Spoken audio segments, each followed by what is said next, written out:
Alert 4, this is a breaking news alert. We start with breaking news here at 4. Murder charges have been filed in the Colin Brown case. The 16-year-old was hit with a stray bullet on Interstate 55 in South City last month. He later died. First Alert 4 broke the news first to you. Weeks after the shooting sparked a manhunt for shooters. This afternoon, St. Louis police and prosecutors are laying out the key components helping to bring a break in the case that began November 23rd. We'll start at 4 with our Caroline Hecker live from where this all began. Caroline. Well, Cameron, police say this investigation is far from over. In fact, they say the arrest of Garrett Jordan is likely the first of many others to come. They also have the help of the FBI and DEA in this investigation. However, it's important to note at this point, Garrett Jordan is only facing state charges.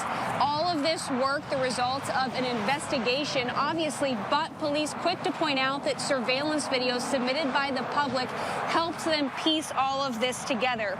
So here's how it starts. They say a man reported bullet damage to his car, telling police it occurred in the same time and place that Colin Brown was shot here on Interstate 55.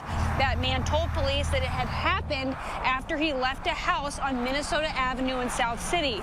Then another witness told police of an Audi that was often parked in front of that same house. Surveillance video would later show that Audi following the earlier car onto 55 and returning after the shooting. Cell phone location data then placed Garrett Jordan inside that Audi. It's senseless what this family's going through, and it should never happen, and this person's actions are going to be held accountable, or anybody else that's involved in this case. Now, it's important to note, Circuit Attorney Gabe Gore said nowhere in the court filings or the probable cause statement against Garrett Jordan does it say that he is the shooter that fired the bullet that killed Colin Brown. It does not say that anywhere. However, Cameron, he did mention at this point they do not believe that Garrett Jordan acted by himself. And Caroline, did prosecutors explain the first-degree murder charge? You know, doesn't that require some sort of intent or premeditation?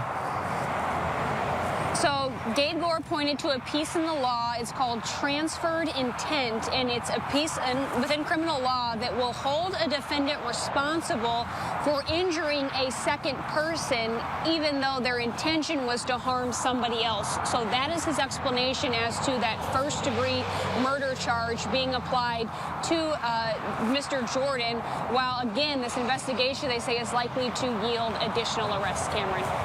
All right, Caroline, thank you. And we know Jordan is no stranger to the prison system. We'll hear from Caroline coming up at 5 with more on his history. The Brown family released a statement saying, quote, "We are thankful for the tireless efforts of SLMPD, FBI, St. Louis County, Illinois State Police in working on this case and getting it to this point."